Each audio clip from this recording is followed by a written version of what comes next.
もしあなたがそうですね、約800人の兵士を率いる指揮官だとして、目の前にある丘を刺されてここを死守せよとこう命じられたら、一体何から始めますか？ただ兵士を配置して敵を待つみたいな、そんな単純な話ではもちろんないわけですよね。全く違いますね。これはその防御という言葉から連想されるような受け身の姿勢とはまるで違うんです。むしろ敵の意図を読んで地形を味方につけてこちらの仕掛けた罠に誘導するっていう、非常に能動的で科学的なアプローチと言ってもいいかもしれません。なるほど。これまで番組では掩体の構築や鉄条網について解説してきましたが、今回はそれらを運用する基本となる歩兵大隊の防御戦術について深掘りします。一見すると地味なトピックに見えるかもしれませんが、実は勝利の鍵を握る、なんていうかシステム思考の塊なんですよね。まさに。ちょっと意外な背景を探っていきましょう。もし今回の動画を楽しんでいただけましたら、高評価とハイブをお願いします。また最新の動画をお見逃ししないようにチャンネル登録もお願いします。まずその全体像をつかむために、1個大体800人くらいですかね。そうですね。その兵力で守るエリアっていうのはどれくらいの広さになるんでしょうか？はい、状況によりますが、例えば見通しの良い平坦な場所、快活地では正面の幅が1000から2000ヤード、メートルにすると、約900メートルから1.8キロくらいですね。で、奥行きが800から1400ヤードほどになります。はあ、かなりの広さですね。たった800人で守るにはあまりに広大な土地に感じます。この広大な土地に対して指揮官でおる大隊長はまず何から手をつけるんですか？地図を広げて作戦を練るという感じでしょうか？地図はもちろん重要です。はい。ですけど、それだけでは不十分です。何よりも先に行うのは地形偵察。地形偵察。これは作戦参謀、いわゆる S3 や防御の要となる重火器中隊長などを連れて、必ず大隊長自らが自分の足で歩いて、目で見て分析します。やはり現場に行かないとわからないことがあるということですか？まさにその通りです。地図の上ではただの等高線でも、実際には兵士をすっぽり隠せる窪地だったり、逆に敵から丸見えの危険な場所だったりする。なるほど。その違いは兵士たちの生死を分けるんです。その重要な違いを自分の目で確かめ、肌で感じて防御計画に反映させるわけです。その地形偵察で指揮官は具体的にどういう視点で土地を見ているんでしょうか？ポイントは大きく3つですね。まず1つ目は、敵はどこから来るか、敵の接近経路の予測。はい。2つ目は、どこから撃てば一番効果的か、つまり味方の火力をどこに配置するか。そして3つ目が、敵の目からどうやって味方を隠すか、遮蔽と隠蔽ですね。この3つを総合的に判断して、防御の骨格になる主抵抗線 MLR の位置を決定します。 MLR 主抵抗線ですか。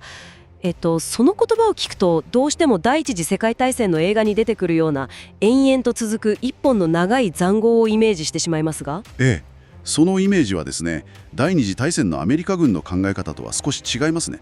ほう。このメインラインオブレジスタンス MLR は一本の線ではなく、複数の防御拠点が集まったある程度の深さを持つエリアとして捉えるべきなんです。エリアですか。はい。そしてこの考えの根本にあるのが重心防御、つまり深さを持った防御という考え方です。防御に深さを持たせる。もし全兵力を最前線にずらっと並べてしまったら、それは一枚の紙のように一箇所が破られるとあっという間に全体が崩壊してしまいます。確かにそうですね。そこで前線に2個小銃中隊を、そして後方にもう1個中隊を予備として配置します。これで防御に幅と奥行きが生まれるわけです。ちょっと待ってください。1個中隊、つまり単純計算で戦力の3分の1を後ろに下げておくということですよね。そうです。これから大規模な敵の攻撃が予想されるのに、最前線が手薄になってかえって危なくないですか？その疑問はもっともです。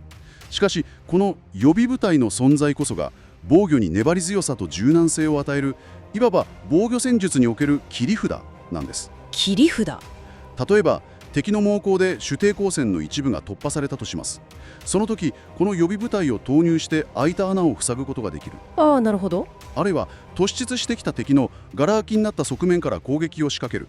つまり逆襲も可能です。なるほど。ただの控えじゃないんですの？ええ、予備兵力は防御力であると同時に強力な攻撃力でもあるわけです。この次の一手があることで受け身の防御が能動的な戦術へと昇華される。ほう。防御を硬い壁ではなく弾力性のあるスポンジとして捉える。これが重心防御の本質なんです。弾力性のあるスポンジですか？面白いですね。ではその地図上の計画がいよいよ兵士たちのシャベルによって現実の地面に刻み込まれていくわけですね。陣地構築のフェーズですね。そうです。ただこれも単に穴を掘るだけではない奥深い世界でして、作業には厳格な優先順位があります。はい。実は一番最初にやるべきことは穴を掘ることではないんですよ。違うんですか？じゃあ一体何を？何よりも先にやるべきは隠蔽と偽装、つまりカモフラージュです。まず見つからないようにすることですか？てっきり一刻も早く身を守るための穴を掘り始めるのかと。ええ、敵の飛行機や地上からの観測に見つかってしまえば、どれだけ頑丈な陣地を築いても攻撃が始まる前に集中砲火で破壊されてしまいますからね。ああ、そっか。こちらの意図も敵に筒抜けになってしまう。だからシャベルを手にする前にまずは車両や重火器、弾薬や指揮所などを徹底的に隠します。はい。車両は木々の下に移動して偽装網をかけ、車が残した轍の跡もちゃんと消すという徹底ぶりです。タイヤの轍まで、そこまでやるんですね。ええ。その後に機関銃や迫撃砲といったチームで運用される火器を守るための掩体を構築します。この時も掘り起こした新しい土は色が違うのですごく目立つんです。だから古い土の下に隠したり草などで覆ったり細心の注意を払います。そしてようやく兵士一人一人が自分の身を守るための穴、フォックスホールの構築作業が始まるわけです。なるほど。防御とはまず隠れることから始まると。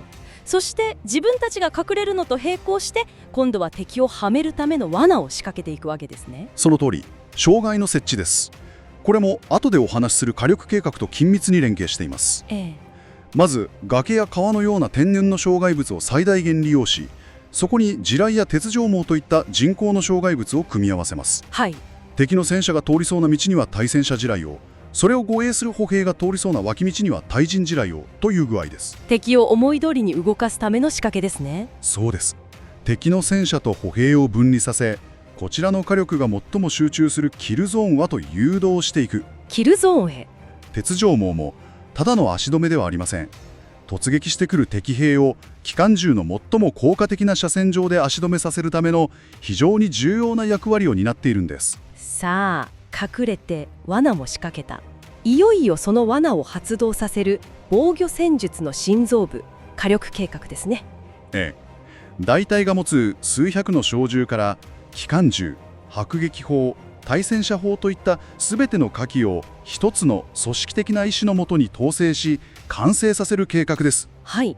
これはそれぞれの兵器の特性を生かしてパートを割り振っていくという点でまさにオーケストラと言えるでしょう。防御の成否を分ける最も重要な計画です。そのオーケストラの主役、第一バイオリンにあたるのはどの兵器なんでしょうか？防御の主役は何といっても機関銃です。やはり。ただその使い方は私たちが映画などで見るイメージとは少し違って、ほう。防御における機関銃は突撃してくる敵の正面に向けて撃つのではなく、主に陣地の側面から横なぎに射撃を浴びせたり、左右から十字に車線を交差させる十字砲火を構成できる位置に置かれるんです。正面からではなく横から撃つ。そうです。そしてあらかじめ決めておいた最終防御車線という線の上に命令一つで一斉に弾幕を張る、文字通り弾の壁を作り出すんです。弾の壁ですか？敵からすると正面の兵士と撃ち合っていると思ったら全く予期せぬ真横から弾が飛んでくるわけですから、たまったものではありません。ではその機関銃の弾が届かない死角はどうするのでしょうか？そこをカバーするのが迫撃砲です。迫撃砲は山なりの弾道を描くので、丘や建物といった障害物の向こう側を攻撃できるのが最大の強みです。これも事前に敵が集結しそうな場所などを主要目標地域として指定しておきます。はい。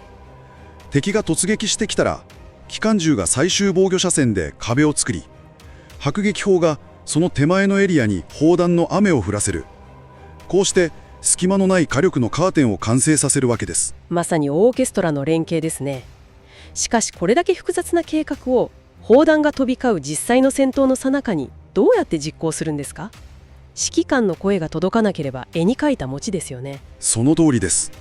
計画通りにシステムを動かし、さらに想定外の事態に機微に対応するためには、指揮が末端までしっかりと届く信頼性の高い通信手段の確保が不可欠です。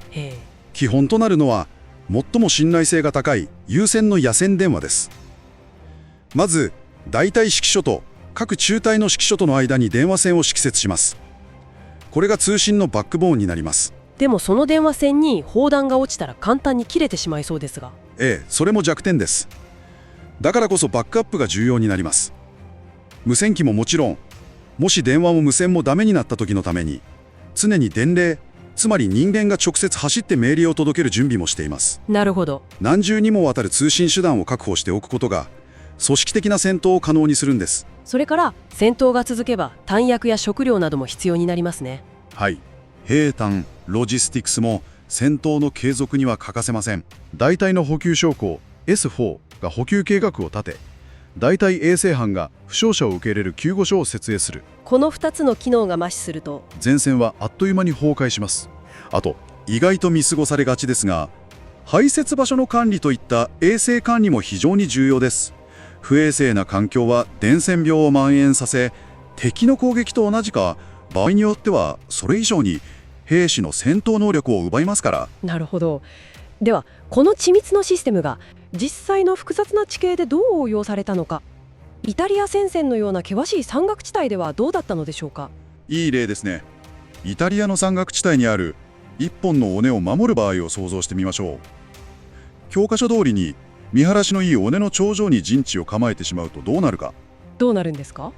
これはもう敵から見ればどうぞ撃ってくださいと言わんばかりの格好の的になってしまいますからね。確かに一番高いところは目立ちますよね。そこで経験豊富な指揮官は敵の砲撃から身を守るため、尾根の頂上から少しだけ自分たちの陣地側に下がった斜面、いわゆる逆斜面に主抵抗線を設定します。逆斜面ですか？あえて頂上を明け渡すような？そうです。こうすれば敵はこちらの姿を直接見ることができず、砲撃も届きにくくなります。なるほど。そしてもし敵が攻めてきても、敵はこちらの姿が見えないまま尾根の頂上を目指して無防備に斜面を登ってくることになる。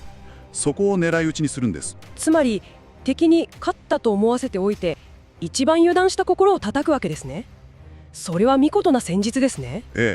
機関銃は尾根の頂上付近に巧みに隠しておいて、斜面を登ってくる敵の側面を真横から撃てるように配置する。さらに迫撃砲は両線のさらに後方に配置して、前方の観測員からの指示で敵が隠れていそうな谷間に正確無比な砲撃を加える。そして谷添えの道から回り込もうとする敵がいれば、そのために待機させていた予備の中隊が側面から逆襲をかけると。このように地形の特性を深く読み解いて、防御の基本原則をいかに創造的に応用するかが指揮官の腕の見せ所であり、戦術の芸術性ともいえる部分でした。こうして全体を俯瞰してみると、歩兵大隊の防御戦術というのは本当に単に塹壕を掘って銃を構えるという単純なものでは全くないんですね。